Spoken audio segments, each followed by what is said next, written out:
Alright, we should live. Your phone looks good. Video capture. Alright, we're back. Working on Indoraptor. Here's our beautiful dinosaur monstrosity.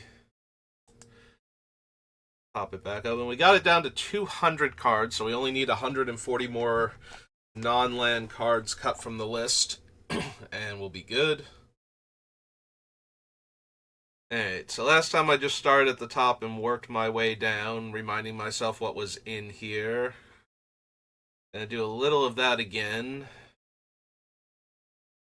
Maybe not as focused on each individual card, just refreshing my memory what's still on the list. Excuse me. Veto is a card I might wind up cutting. Not being able to, actually cutting some players off of blocking entirely gives me a better chance of connecting with all of my creatures in one combat step and getting the Indoraptor huge, but it only affects, two colors, so some players won't be affected at all, and some players will only lose like a half or a third of their blockers and still be able to make good blocks on some of my other creatures. So, might not be at its best. Oracle, Color.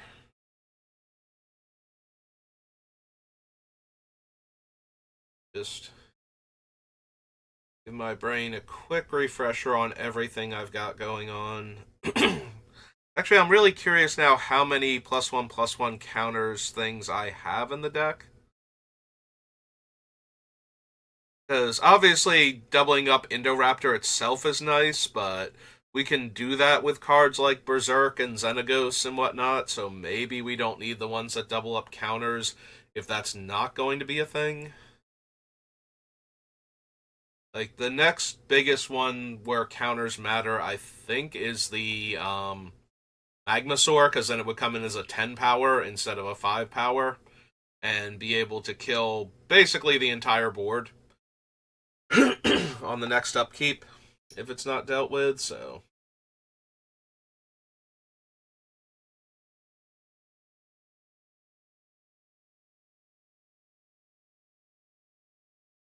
Sonic Giant. Obosh is still technically in. Depends on how many of the odd cards we cut versus how many of the even cards we cut.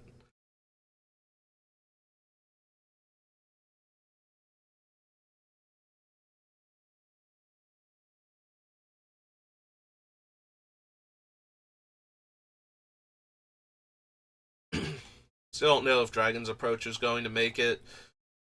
Like, we cut a couple of the other cards that were in the same vein where they're only dealing damage to the opponents, but maybe this one just isn't enough.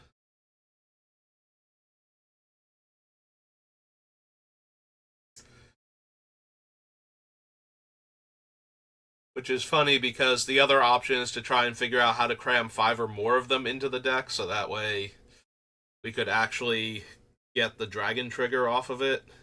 But yeah, I don't think that's actually necessary.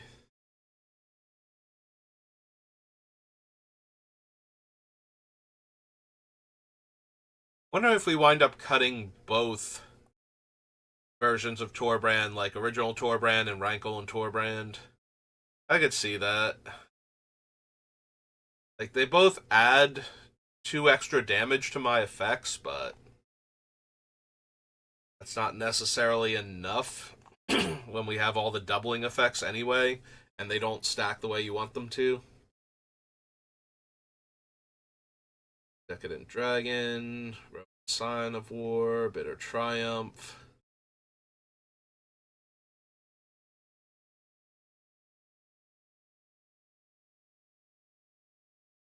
Visits, Warstorm Surge, Dark Primal Hunter, who's mostly in here to be a card draw effect. Maybe we wind up cutting him. He is a very strong card draw effect in this deck, though, so Dissipation, Terror, Unleash Fury, Bala, Force of Vigor.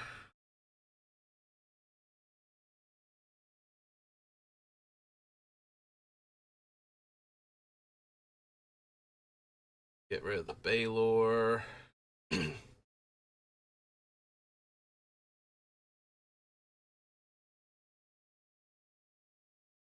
Untap all my attackers. They gain first strike, then I get another combat step.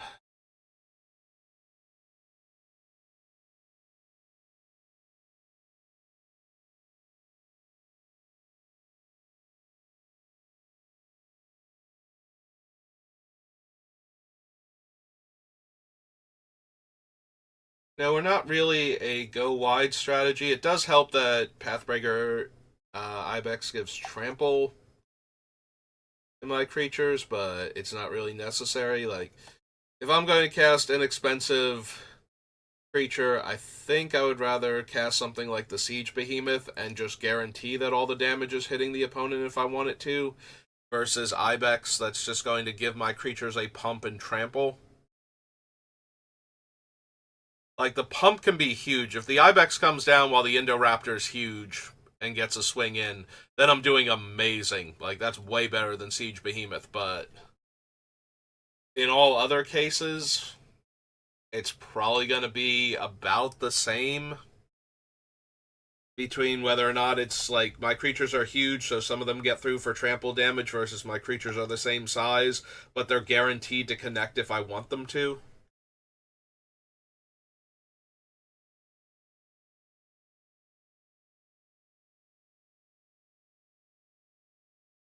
The Ibex does fit in more with the I'm going to double certain creatures' power, or possibly all creatures' power, though, depending on which card I'm referring to at the time. Cleaver, Brothers War. Yeah, Brothers War might be more of a cute trick than an actual good card.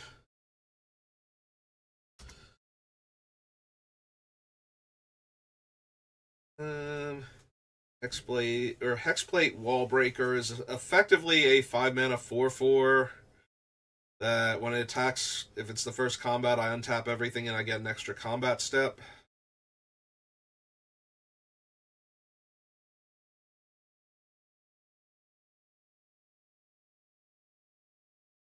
Civil Unrest.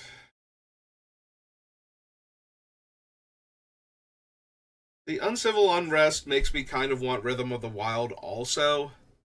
So that way there's more chances to get my 1/1 counters on things. Because right now this thing is only dealing double damage on the Indoraptor and like the one dinosaur, or not dinosaur, Magmasaur, which I guess technically is a dinosaur now. Um, yeah, none of my other creatures really do anything with 1/1 counters. The only reason I'm running the double counters things is because of the interaction with Indoraptor. Like, literally doubling the number of counters on him is exactly the kind of power boost we're looking for, but we have a bunch of other cards that are doing more.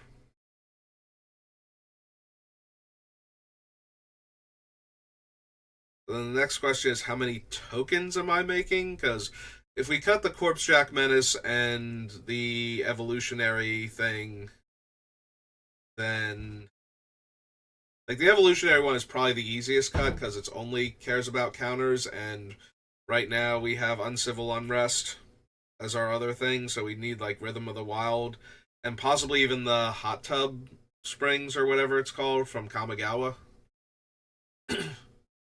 to put the counters on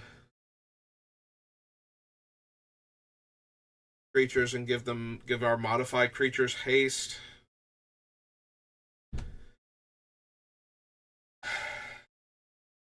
For each creature that died this turn, discard my hand, then draw 8. Deals 8 damage to each opponent and exile it.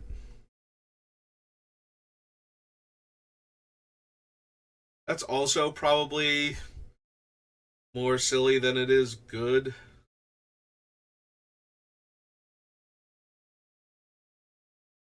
absolutely hilarious with Blasphemous Act. If I cast Blasphemous Act for red and then cast this for black red, that's probably the most absurd turn imaginable, but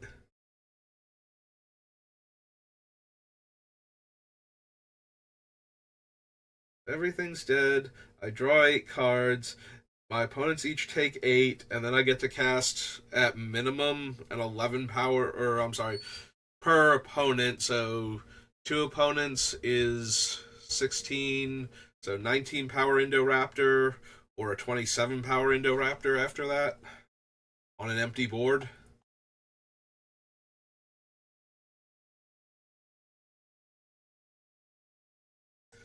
Yeah, let's get rid of the branching evolution. Even if we add in um, Rhythm of the Wild, I don't think we need that. Okay, how many of my things actually deal damage to me where Anti Blight would be doing something? Because she is also. So she's the third thing that really cares about counters that I've noted so far. Raptor, Ravenous T Rex, who does have Devour, but that's not really a thing. Like, I have probably like 5 creatures in this deck I'd be willing to sacrifice to it most of the time just to get the 3 counters on it, so that's highly unlikely to be relevant.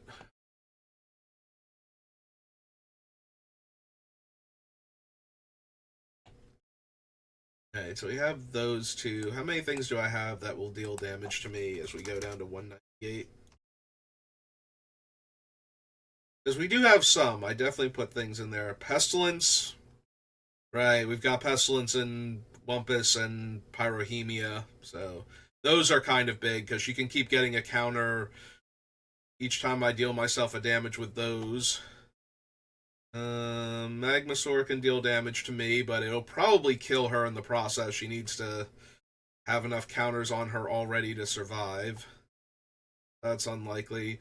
Price of Progress will deal some amount of damage to me, so that will get counters, as will Acidic Soil. Um, Earth, Heretic, Sizzle is each opponent. Crashing Wumpus, Flame Rift. Plague Spitter deals 1 to me. Bloodfire Colossus, but she'd have to be huge again, same as the Magmasaur.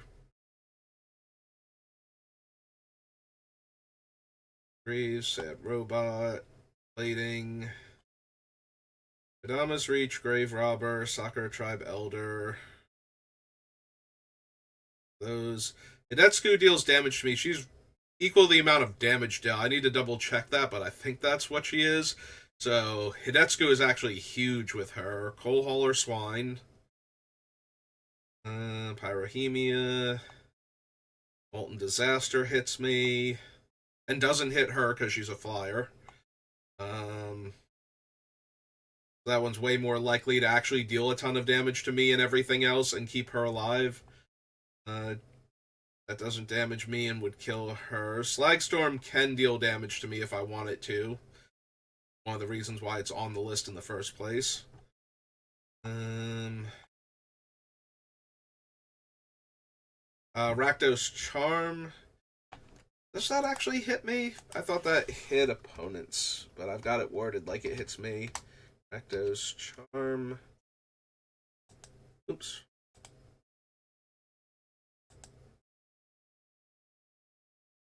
Deals 1 damage. Oh no, it does deal damage to me. Okay, so that does work.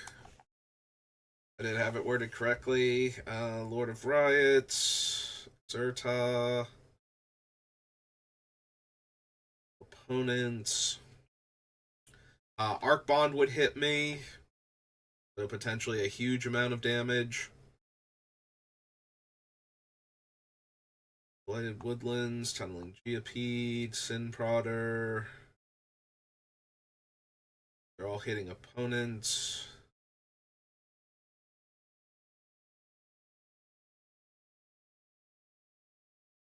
This is Polyraptor, Shake the Foundation.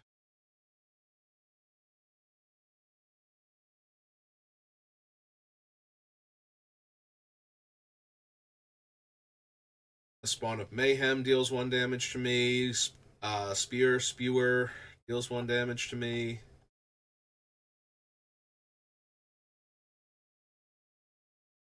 Conrad's fine. Office. No.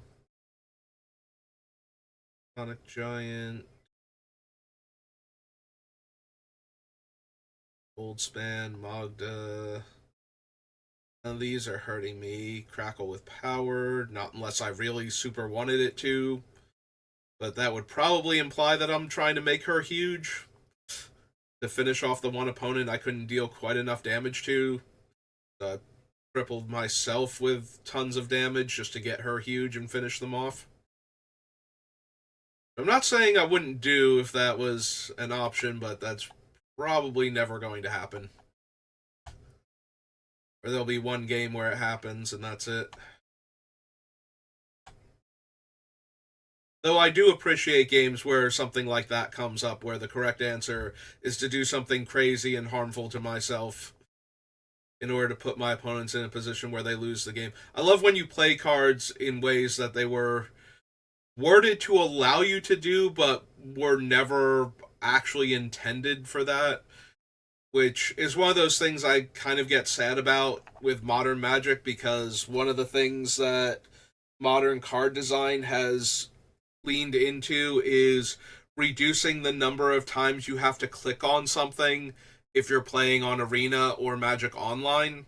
So they take away options from cards so that way you don't have to confirm things as often, which streamlines the card's function, its primary function, makes it faster to have that happen. You know, if it says it deals damage to an opponent instead of to a player, then you never have to click on your opponent when you're in a 1v1 game, because they're the only valid opponent and it has to hit them.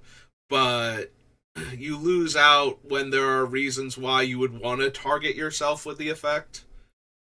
So I always kind of miss that aspect of Magic where, before Arena and when Magic Online was still very young, there was a lot of design towards open-ended functionality of the cards, where you were allowed to do the thing that was incorrect most of the time, in case it actually was correct to do it in this one corner case. So a lot of that has gone away to streamline the playing of the cards on digital formats, and I kind of miss that open-ended allowance for the rare circumstances where you would actually want to do the terrible decision, because it's not. We found the one time where this was not the worst possible decision and it's actually better for you. And I always like that, so.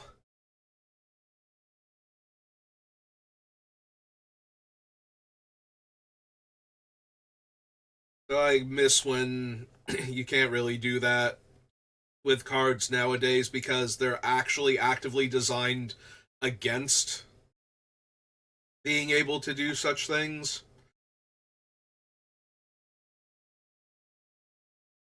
Not because they don't want you to be able to it, because they don't want you to have to click on the card.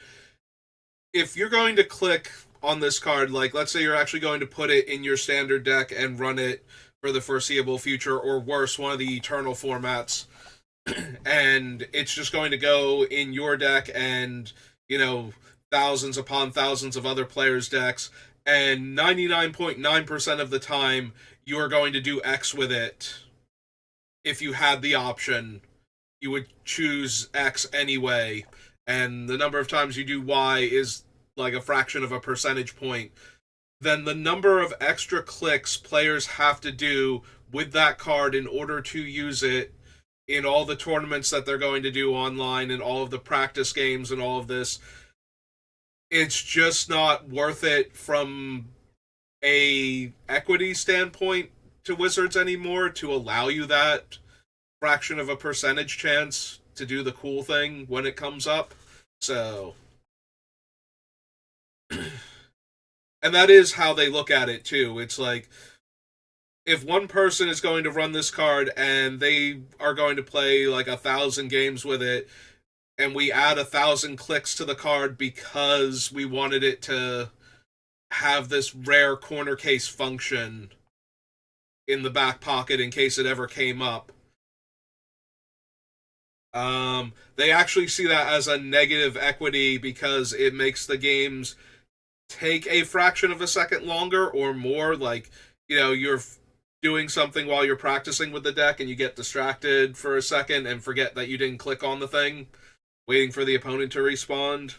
And then, so it makes the games drag just a little bit extra that way. It also, there are times where you have to spend a lot of time thinking about plays. So adding a half second to every usage of the card um, can actually add up to, like half a minute lost during the match that you just from clicking on stuff rather than from you actually actively playing the game. Like, so you're losing out on like half a minute worth of strategy for something that has almost no value the rest of the time. So that is their mentality on designing cards nowadays. So that's why some things affect all opponents. So that way you never have to click on your opponent to do the thing. Um, Not because they're like they do take into account how that will affect it in Commander because Commander's their most popular constructed format, so they also have to take that into account. But sometimes when they can get away with it, they will put in wording like that, just so that way you don't have to click on your opponent in 1v1 games to get it to do the thing. So yeah, they think about it in terms of saving you fractions of a second on every game that you play on Arena and Magic Online because they can add that up to actual like full minutes of gameplay in a match sometimes if they do it that way. Whereas, when they didn't have to design for that, they were allowed to be way more open ended on the cards because it's just as easy to say, I target you in paper as it is to, regardless of whether or not it's like target opponent or target player. So.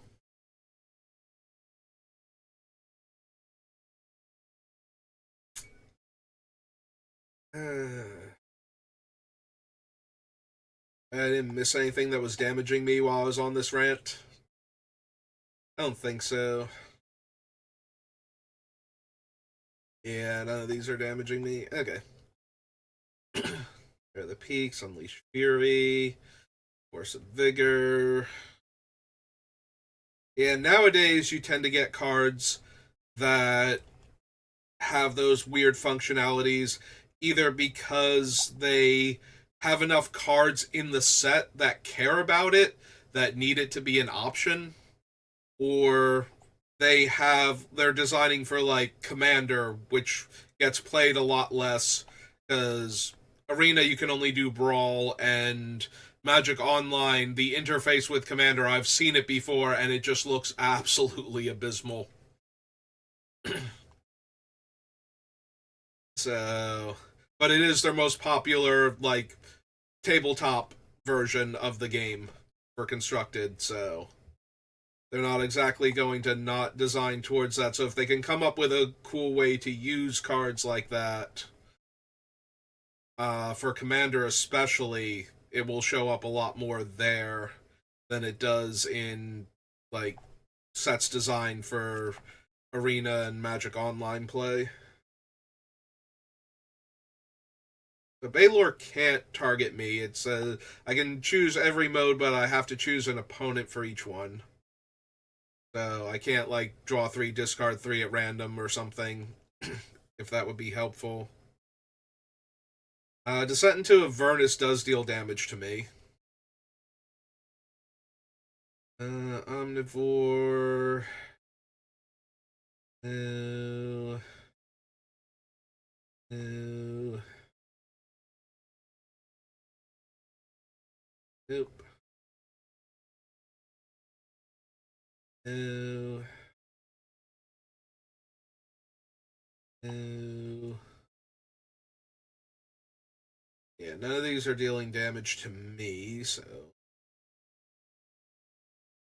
Alright, when my source deals damage to me, it is that many counters, not a counter per instance of damage dealt. So there is a lot of potential for her to be huge. Like, she's a Windrake with a ton of upside in this deck. And also the ability to remove the counters to deal damage directly means that if she doesn't have good attacks, I can still use her to get damage through, so. Yeah, it's hard to cut her when I have so many things that can do a ton of damage to myself. There's also Mana Crypt. Did forget about Mana Crypt while going through that. Yep, okay, so Anti-Blight should get to say. We cut these two off, right? We're down to 198, so I can clear them off. Alright, so that was the entire list. So we have my ramp and my interaction down here. I think in addition to interaction, I need to do the... Since I didn't put the fight cards under interaction because they're serving a slightly different purpose here, I think I should collect them all together also. So that way I can see what we actually have on the list. And if I have way too many of them, we can cut a few of them. Let's see.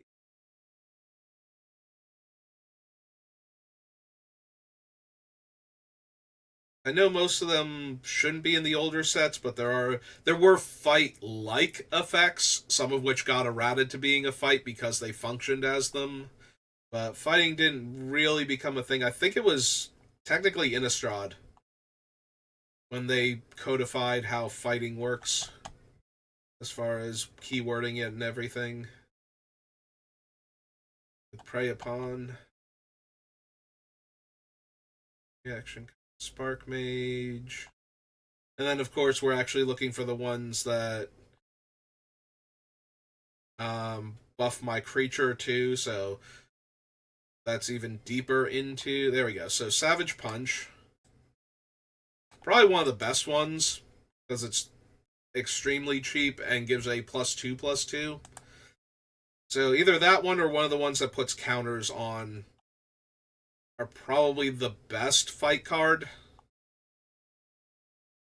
Also only 2 mana. Like, all the other ones that do more than this are basically like 4 mana. We have the 3 mana one because it's a +2/+2 also. But yeah, this one is probably our best one, if not one of the ones that puts a counter on. I think it's Ancient Animus is the one that if it's legendary gets a counter. Ranging Raptor, Star of Extinction. Cloud, yeah, there's Ancient Animus. Savage Smash, which is our most expensive one, but gives enough of a power and toughness boost. Yeah, all the other ones that give this much of a power and toughness boost are in like the 4 mana range, and I don't really want any of those.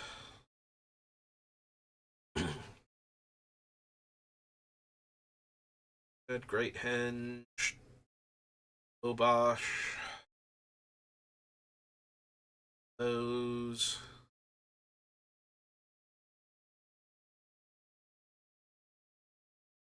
Mage's Duel is +1/+2. This one gets down to a green, but only if I've cast another spell. I'm pretty sure I'm going to cut this one. Like, we'll put it on the list for right now, but that one's already the one I think I'm going to cut because Savage Smash is close to being a cut for being 3 mana. So Mage's Duel can almost definitely go because I have to have cast something else that turn to get it down to 1 mana. I know that's why I got onto the list, is because I can cast it for 1 mana. It gives a power boost. So it falls in the right category. Tailswipe might get in because it's literally the cheapest and can still put a counter on my thing. So I think that, ooh, excuse me, gives it the one of the best chances. Like out of all of these, I think Animus, Tail Smash, and Savage Punch are probably the best.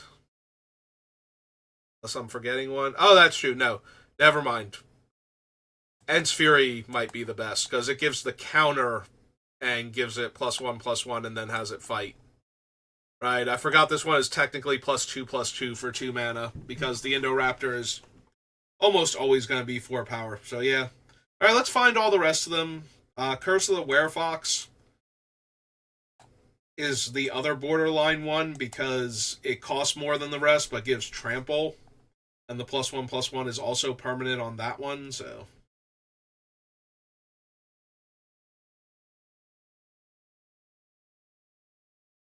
Eric, Chandra, Gearper. He's so far.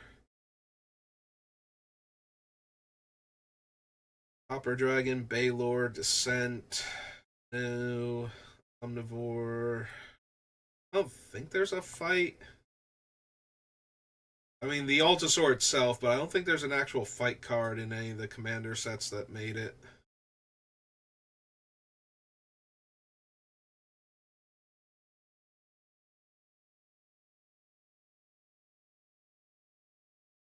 This is a reward for fighting.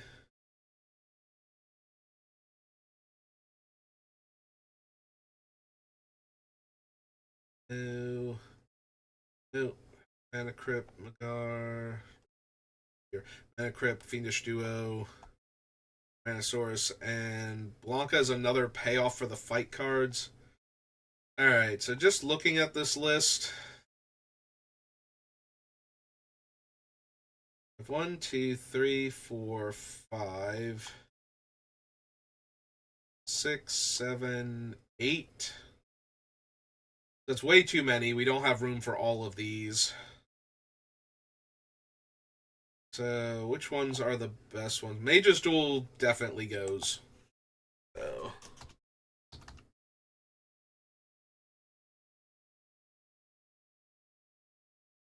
Oh, Mage Duel, not Mage's Duel. Thanks to the word damage, Mage space D still has way too many options. Alright, so we cut Mage's Duel. 197. That off the list, because that is by far the worst one on the list.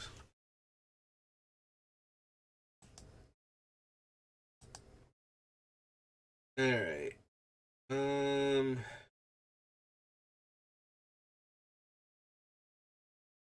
Station is +1/+2. So that's the next weakest one, I think.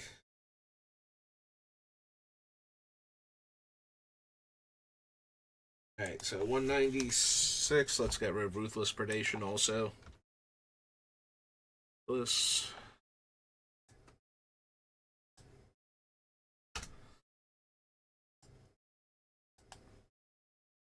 Alright, 1, 2, 3, 4, 5, 6.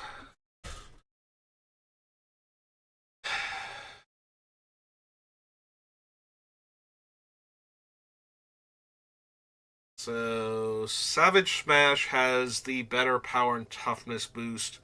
Curse of the Werefox gives trample, which a lot of my bigger creatures could probably use a little more of.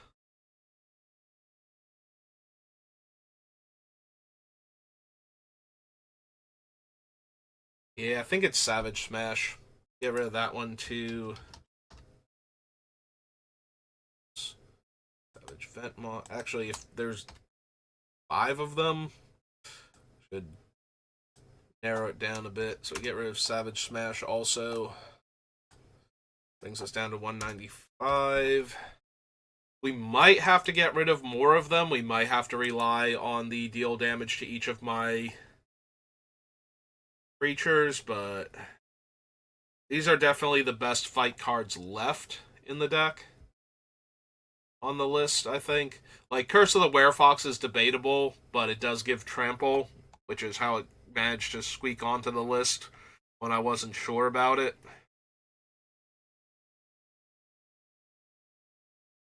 This one gives +2/+2. This one gives +2/+2.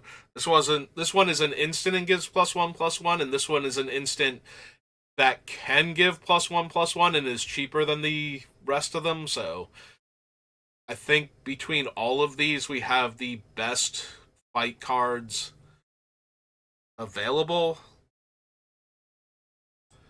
Let's go down to the removal package and just throw in fight cards underneath it without even bothering for the extra space. Since they are technically interaction also, we'll put them near the other interaction. But the problem is that they are all completely reliant on having another card that is strong enough to deal with the thing I needed to fight. Speaking of which, I cut Dracoseth off the list, right? I didn't come down here and update it. Dracoseth? Yeah, we already cut him off of the list, so we can cut him from down here also. Anything else I remember cutting? Sheoldred got cut, right? Yep.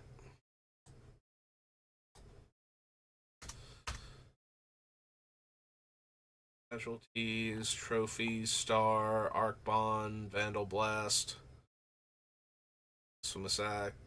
As far as I know, all these are still in here. Into the Core, Chain Reaction, Ultimatum, Disaster. Alright, we cut Death Pits.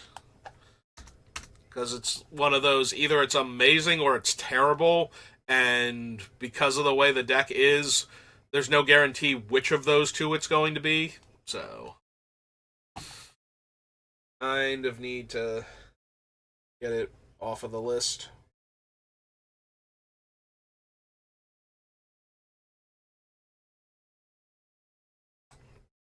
Alright. So what are my damage doublers now? What are my things that I am running that let me get in twice as much?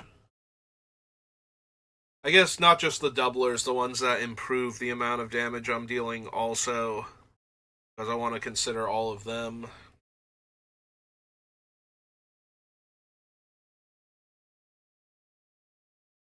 Ants, Hellkite, Steam Blast, Earth, Maya, Plague Spitter. Alright, Gratuitous Violence is the first one, that's creature based. Column, Cranial.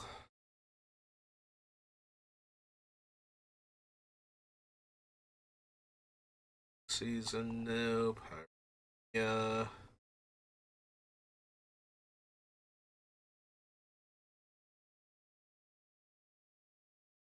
Yeah, we went a while before we got another. Like, it was Furnace of Wrath, and then took forever, and then we got Gratuitous Violence. Then we took forever again. And then we just started getting a whole bunch of them. Because Wizards realize that people love when you double stuff. Like, you know what? Here, we'll keep doubling things for you. Sin Prodder, Fire Weaver, Ebb.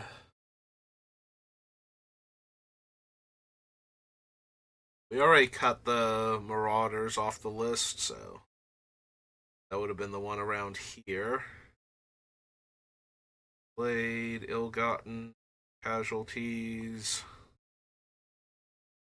Bonus is power doubling, and we can put that in a separate category, I think.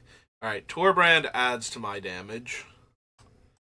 Increases the amount of damage dealt by things that deal damage.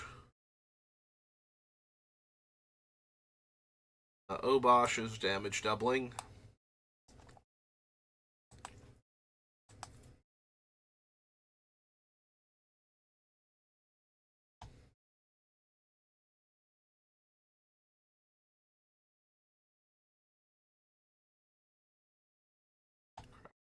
Power, Dragon's Approach.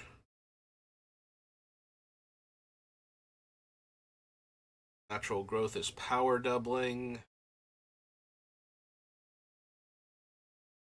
Orpheo's power doubling.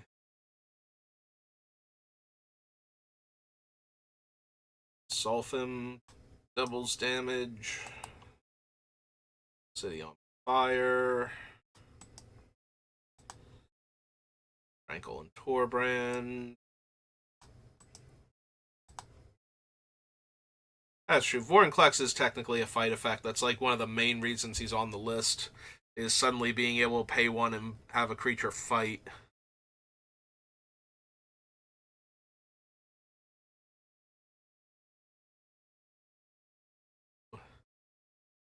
Axonal is trying to drag my smaller points of damage up to like a 4-point minimum.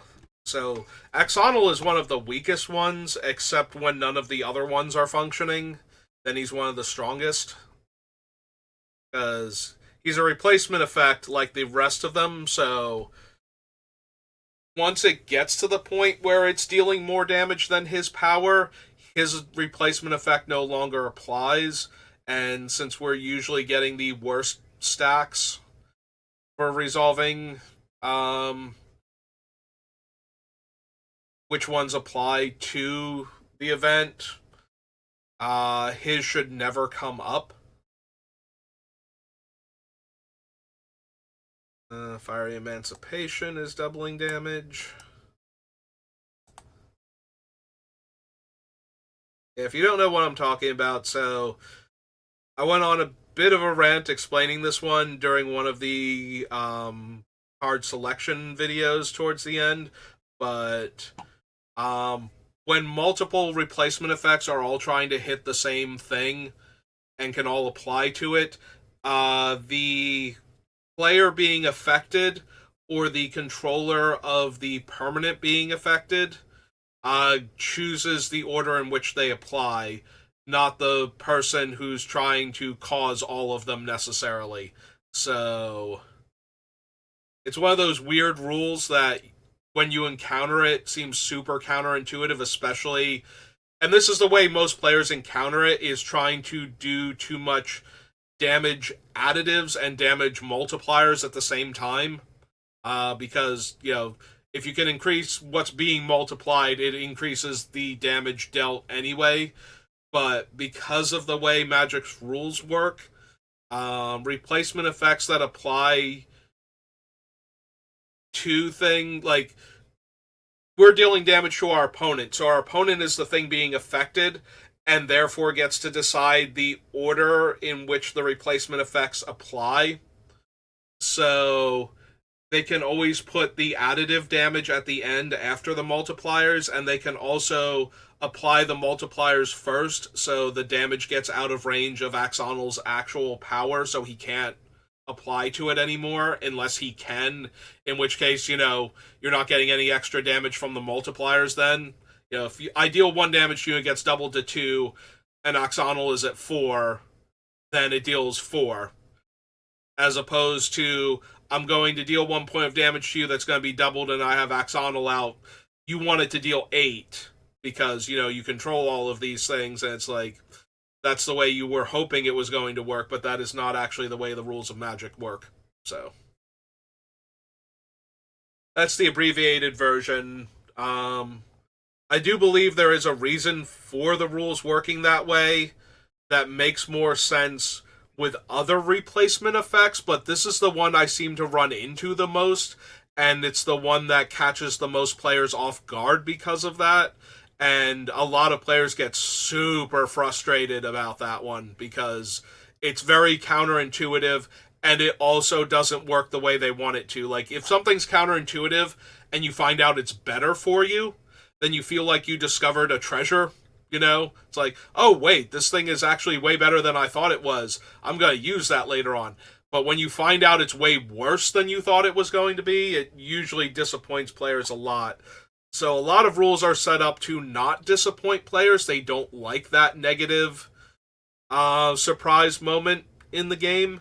So I have to believe that the reason replacement effects work that way has to do with other replacement effects, um, where you would expect it to work the way it does, because that's usually the case. Like there have been rules where I've seen rulings. The one I love to bring up is the Squee, the Immortal with Binding of Ixalan, where Binding of Ixalan is an O-ring that won't let you cast spells that have the same name as the permanent exiled, and Squee can be cast from exile.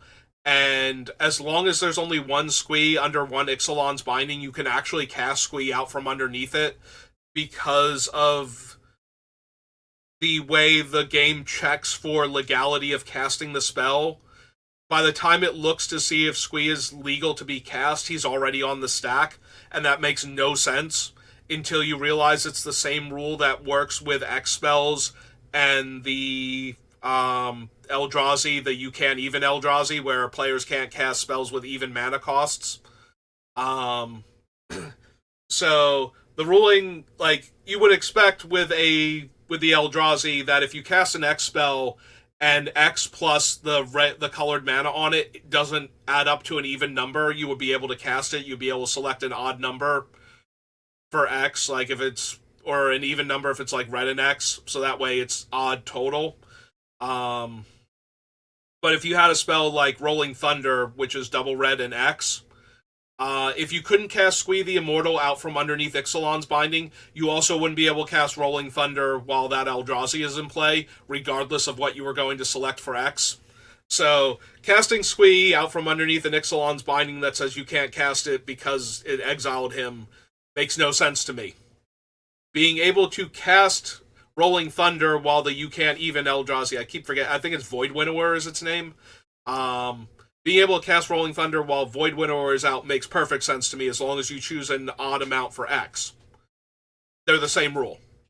So, one instance of the rule makes absolutely no sense. Another instance of the rule, and it's the same rule that checks the legality of spells versus things that say you can't cast the spells, is why the one works the way you expect it to, and the other one works even though you expect it couldn't.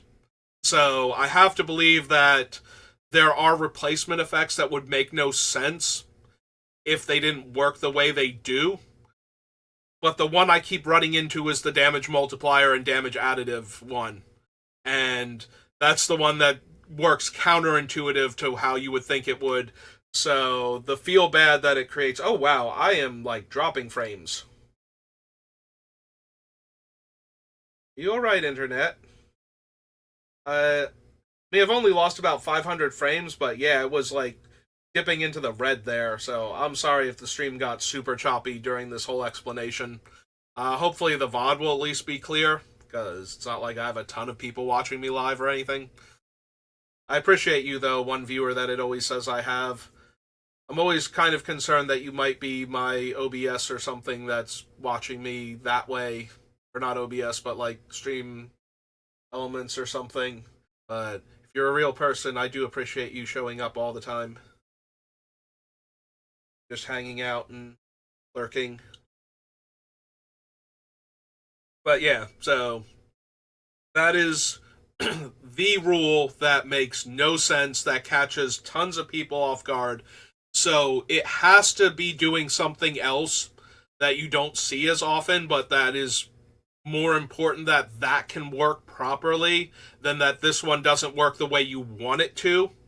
Otherwise, they would probably have changed this rule already, because most people find it because of this setup, and it catches them off guard, and that is a lot of negative response. Like, I've seen vitriol responses to learning this rule, because it's like, when people first hear it, it almost breaks their brain that their effect doesn't work, that their opponent gets to choose how their effect works from their cards, because it's always all of their cards stacked. Like, it's very rare that it interacts with an opponent's replacement effect on damage also. So the idea that their thing never works the way they most would like it to, like they always have to get the worst result out of all of the damage multipliers plus damage additive things, tends to create a very visceral negative reaction in the players that went through a lot of trouble to assemble all of these cards in the same deck. So, this is my continued public service announcement on how this effect works, since we're using a lot of the cards in the deck together. So, just in case you didn't hear that rant, and because I'm focused on the damage doublers and the damage additive cards right now, that is how it works. And just so that you know, so you don't get caught off guard with it when you build this deck, I thought I would remind you again that this is how it actually works. Fiendish Duo, a damage doubler.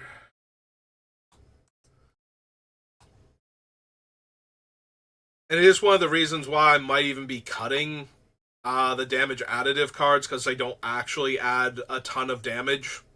Like, it's not like when you add 2, you get to add 4 or 6 or whatever for the other effects, which is what a lot of people assume is going to happen. So,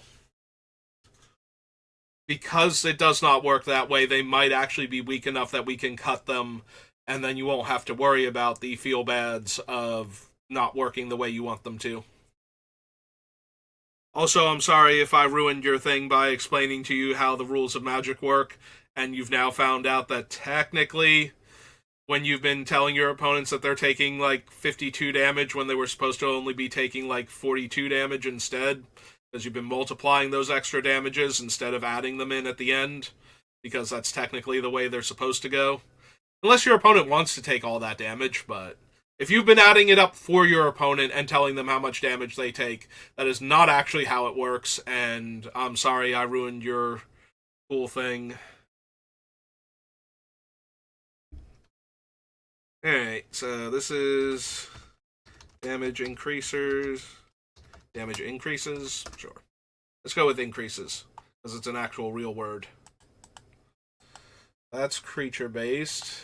That's additive. Oops. 99 times out of 100, I have to double tap it to make it post the thing. That time it's like, no, it's okay. I'm going to post it for you twice instead. Rankle and Torbrand. Oger Exonal. Fire Emancipation. Unrest. Fiendish Duo.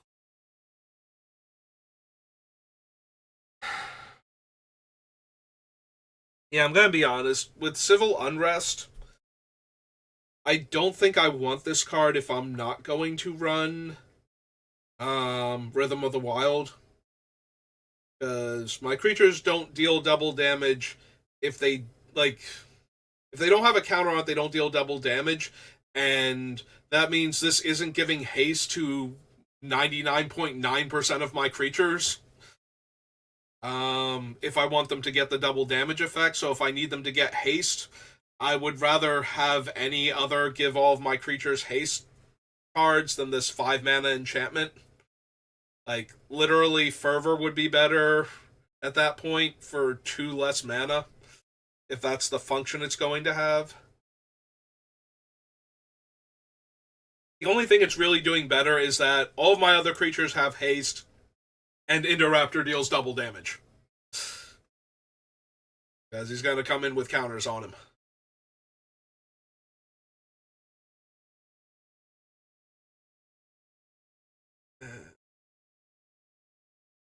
So Fiendish Duo is specifically to my opponents. I need to double check the wording on these.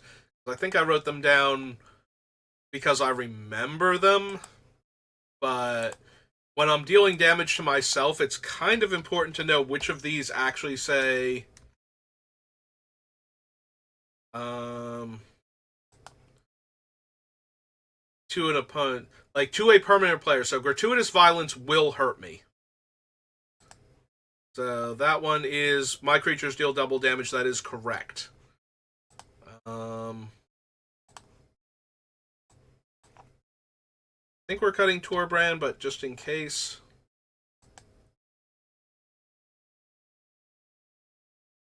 Torbrand is opponents and their permanents. So deal +2 damage to OPs and their perms. Just in case I wind up keeping him. Yeah, this is an important distinction to make when I'm dealing damage to myself that I didn't actually think of.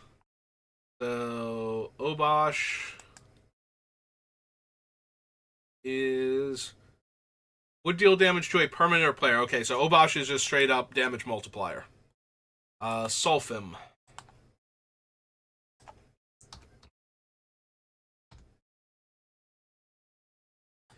Alright, Sulfim is opponents and their permanents.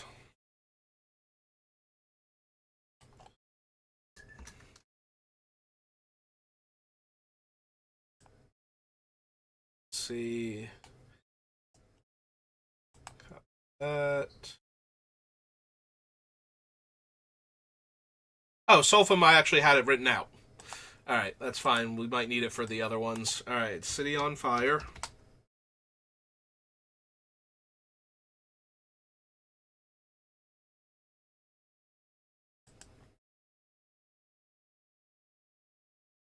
Alright, City on Fire will hurt me.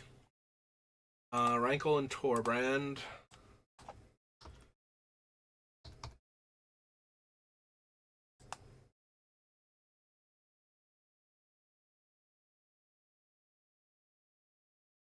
Is all sources regardless of who controls them.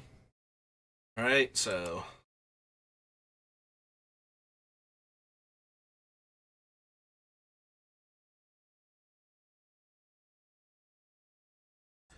Alright, let's double check Oyer Exonal.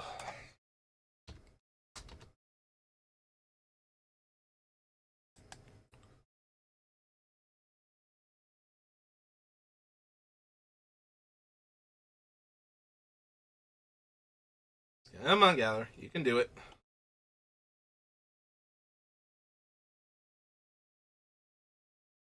Oh, he's specifically opponents. That's actually good to know. I think I had him miss.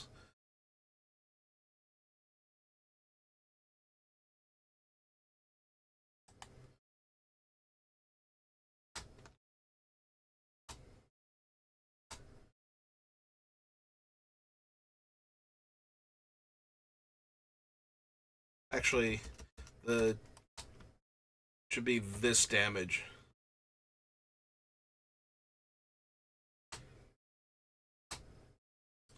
There we go.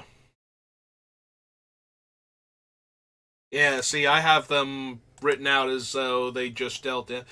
Like, Axonal doesn't come up when I play him in Limited, because I'm always using him with Sunshot Militia. I didn't even realize he doesn't affect, like, because I've never tried to use him to kill something with, like, Idol of the Deep King, for example. I did not realize he could only do that for opponents. Alright, Fire Emancipation is permanent or player. And Uncivil Unrest.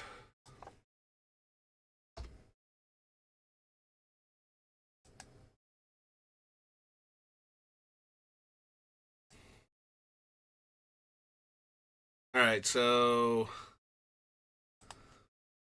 Axonal we had to change.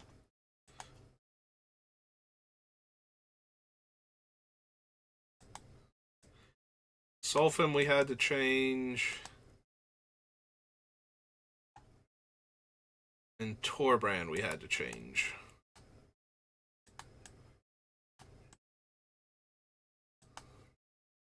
Yeah, let's go find them real quick and replace them with...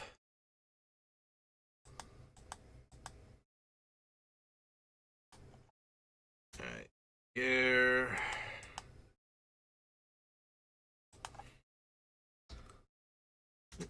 Sulfim...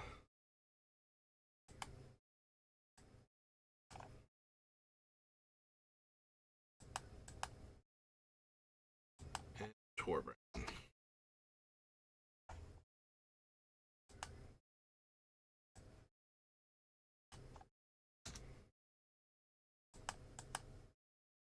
Okay. Good to know. Seeing as how excuse me, stretch a little bit. Seeing as how we will deal damage to ourselves with some of our effects, it's very important to know which one of those are going to punch us in the face that much harder. Alright, so we got the double damage. Let's look for the double power ones too, since they're kind of in the same boat, but not really. Berserk is double power, and then we go a while since we didn't take. Or we already cut from the list the Berserk like card from Time Spiral block. Let's think specifically planar or not planar chaos. Middle one. Oh no, wait, planar chaos is the middle one. Yeah, we cut that one.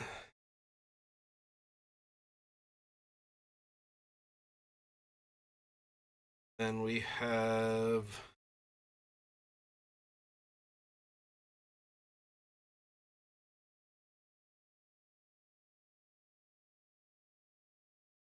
There's only like 3 or 4 of them is the biggest issue, I think.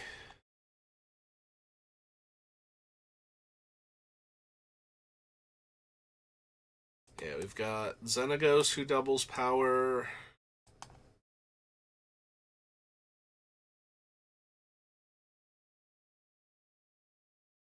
Actually, I think there's 6 altogether. There's either 5 or 6 of them. We got Berserk, Xenagos.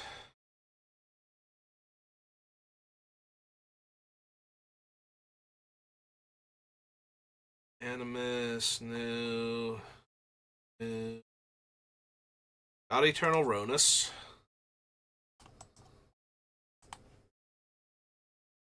Zarg. Great Henge. Torbrand. Clothis. Obosh. Span. Lex. I'm doing that thing. Maybe if I lean closer to the microphone, because I'm talking too low in my throat, so it's not picking up as much. So you're only getting like the slightly louder words when I'm basically. It's not mumbling to myself. I'm just speaking in too low of a tone, and the noise gate isn't picking it up. So, but yeah, I think we only have like 6 total cards. Like there's Unnatural Growth, and then we're gonna get so 1, 2, 3, 4. So there's the one thing that's an until end of turn instant for like 2 or 3 mana, and then there's or not Sulfim, Zopendril. I think that's all the power doubling. We're gonna keep going through it just to make absolutely sure.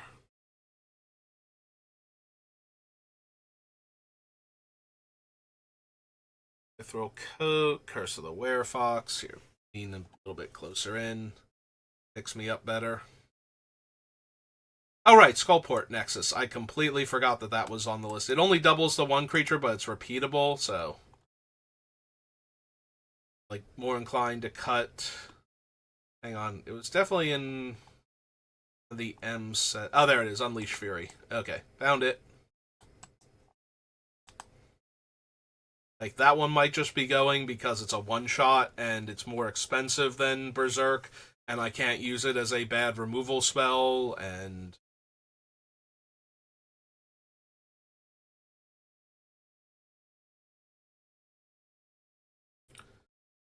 a whole bunch of different reasons why maybe we would cut that one out of all of them.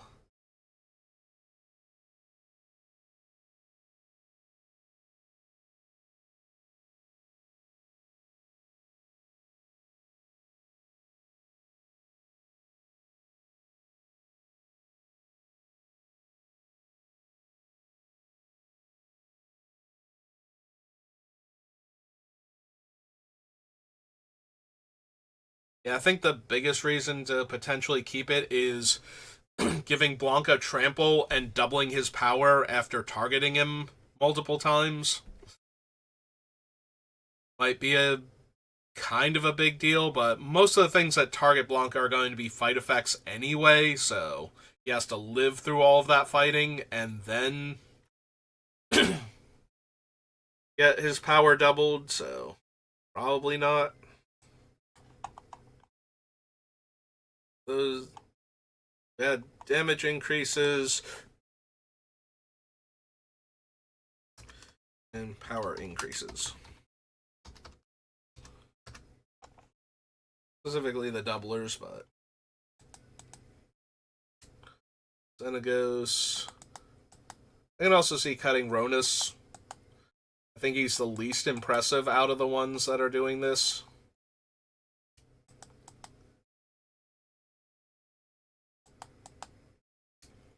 Yeah, the more I think about it, like, Unleash Fury can definitely go. I think God Eternal Ronus is also a little bit on the underwhelming side.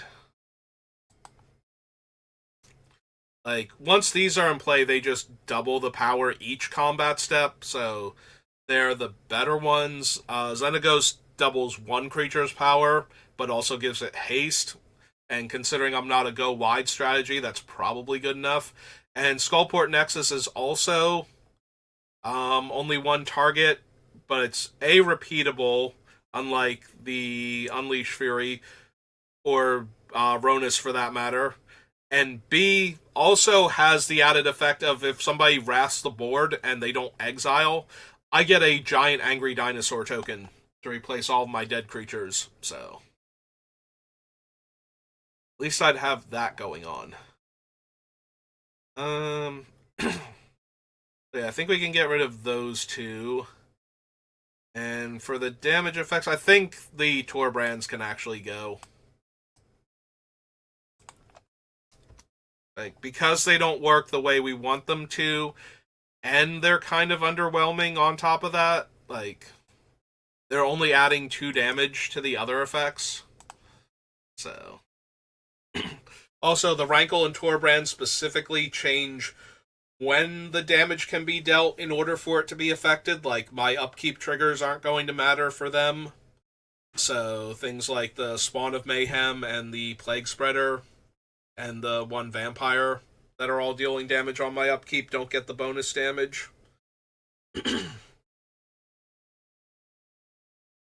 Alright, so all of those can go. So we go Leash.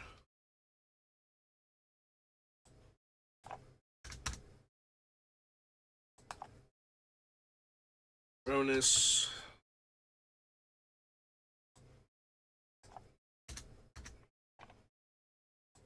And everything with the word Torbrand still in it.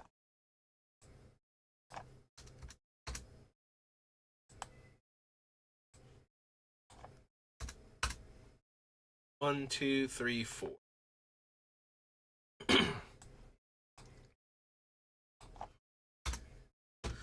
Alright, we managed to make 9 entire cuts today, but we also did 2 more lists to break down things to make it easier to process what we have on the list.